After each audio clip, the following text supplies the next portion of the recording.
Hello and welcome to Manga Torre 96, and today we have the review of One Piece manga chapter 1049 titled The World You Wish For. By the looks of things, this is it. After more than 60 chapters of constantly fighting various opponents, it seems that this time Kaido is finally down for good.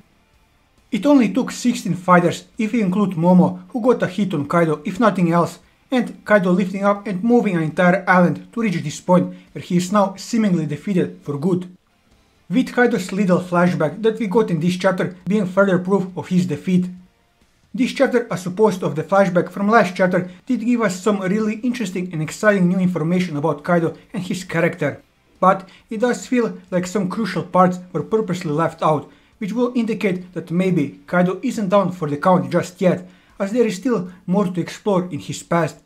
However, I do believe that this fight with Luffy is over, so if Kaido does get back up to his feet, it will be for an entirely different reason than to continue fighting Luffy, who looks that he is done from fighting anymore in this arc. Now, let's save all that for later and start at the beginning of this week's chapter. In the German cover story, there is yet another twist as the book where Niji and Yonji are imprisoned bursts into flames out of nowhere, which would allow the two of them to escape their predicament. Now, I don't think that the two intruders have anything to do with this fire, as they are still at Cacao Island, at least to our knowledge. So, the most likely suspect for this case of arson will be Pudding, who is trying to help her former brother-in-law to escape. If it isn't her, then I have no guess as to who is aiding the Windsmokes. Going into the chapter, we start right back with the longest clash that this series has ever seen, with Kaido seemingly getting the upper hand in the clash as he manages to bite Luffy's fist. Considering on how long this clash has been going on, Kaido has the time to compliment Luffy on his growth in their fight. Which leads us into the most anticipated flashback of any villain to date. That way, we see that Kaido was a citizen of a kingdom named Vodka, which right off the bat tells you that he never had a chance of not becoming a drunk, as going by the kingdom's name, the air itself has 1 promille of alcohol in it. Jokes aside, what we do learn about the kingdom is that it was rather poor, so it needed to participate in wars all the time, so it would have the money to pay the heavenly tribute to the celestial dragons in order to not become slaves themselves. In this kingdom, Kaido, at the tender age of 10, was the strongest soldier and ultimate weapon for winning wars. However, despite Kaido's overwhelming strength that ultimately won them war after war, the toll on the normal soldiers and citizens was high, as you would expect from a kingdom that is constantly at war. So, to escape this hellish cycle of constant war, the king decided to sell Kaido to the marines in order to get a spot in the reverie. This however went as well as you would expect, as prior to this Kaido had a bad impression on the celestial dragons and nobility as a whole, with this incident just deepening this hatred. Surprisingly, this flashback shows us that in a slightly altered timeline, both Kaido and Big Mom will be part of the Marines right now if Big Mom didn't eat Mother Caramel or Kaido didn't resist forcibly being drafted into the Marines. Obviously, this didn't happen, but just the thought of the possibility of Big Mom and Kaido being government dogs would shape the One Piece world into a completely different direction, where most likely the government wouldn't have any opposition whatsoever. Enough of the what ifs. The fact of the matter is that Kaido escaped the Marines and went on to becoming a pirate, with his presumably first bounty being at 70 million berries. Then, we jump a little in time in this flashback, where Kaido is raising hell on Fullerlet Island, which is Blackbeard's base in the present. We see a young Whitebeard inviting Kaido to see Rocks as he wants to meet the young troublemaker, which leads us to him joining the Rocks crew, then going to God Valley and then disbanding. This was all just briefly mentioned in the chapter, which leads me to believe that there will be a second Kaido flashback which will show his time on the crew more, and possibly address his origin, as he clearly isn't just a freak of nature human like Big Mom is. So I do expect to see more of the Kaido flashback before this arc ends. While we haven't seen his time at the Rocks in great detail, we saw how he got the idea of going to Wano in the first place. And that's by Higurashi coming to him and offering an alliance. That was 28 years ago. For the finale of the flashback, we see Kaido rallying his troops and showing us that his hatred for nobility has only grown through the years, with him believing that true equality can only be achieved in war. Kaido certainly has a point there, as it's true that it doesn't matter if you're wrong or if you're right.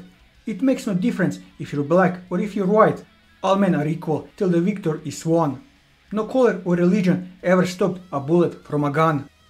However, it's also true that nobility in the One Piece world or politician or the rich in our world can easily avoid war as long as you don't bring it to their doorsteps, which is exactly what Kaido is trying to do by amassing all those countless weapons and subordinates in order to start the biggest war that the world has ever seen and thereby dragging the celestial dragons and all the other nobility of the world into it. To end this flashback, we have a conversation between Kaido and King about the identity of Joy Boy, where Kaido states that he knows the identity of the one who will become Joy Boy, but the answer on who Kaido believes will be Joy Boy will have to wait for the finale of the chapter, as we return to the everlasting clash once again. But before that, we see how the last member of the CP0 is getting as far away as possible from the island using Moonwalk. He certainly doesn't believe that Momo can move the island before the clash between Kaido and Luffy finally ends. Then we get Yamato, who is cheering Momo on, with Momo being sure that it's Luffy's victory and is desperately trying to make the flame clouds come out. We see a couple of panels of the flower capital with the lanterns slowly making their way into the sky, before Kid noticing that something is coming. The something in question is the water that Raizo and Jinbei unleashed a couple of chapters ago, with the water essentially washing the entirety of the island. That way we see how a lot of characters are getting washed up by the water, with the Devil Fruit user having it the hardest. While the mayhem is going on, there is at least one character that is happy about this development, and that's Sanji. As Osome has to embrace him tightly in order to not get swept away by the water, with Sanji enjoying every second of the embrace. Another character who is getting embraced is Iori, who gets comforted by Denjiro with Orochi's severed head that is still on fire being at the forefront. And it seems that the water won't reach the level those two are on, so in the case that Orochi hasn't yet died, with his head being cut off for the millionth time, he is still burning, so with no water inside, if he is still alive, he will just burn to his death. Raizo's intention with the water was to put out the fire that was raging inside Onigashima, which he managed to do, but there were flames that were essential for the survival of everyone on Onigashima, those flames being Kaido's flame clouds. However, with Raizo's little stunt, he managed to put those flames out as well. So, while he saved everyone from dying in a fire hellscape, instead changed their fate to now dying by the island falling from the sky. That is, if there isn't someone who can intervene in the last second. But before that, we're once again seeing the never-ending clash, where now Kaido is biting Luffy's fist really hard. With having once again time to ask Luffy some question, the question is, what world is Luffy aspiring to build? However, before Luffy can answer this question, there is still an island that is about to fall to deal with. So, Momo somehow manages to create the flame clouds and envelop the island and move it out of Luffy's way before the clash is finally going to end.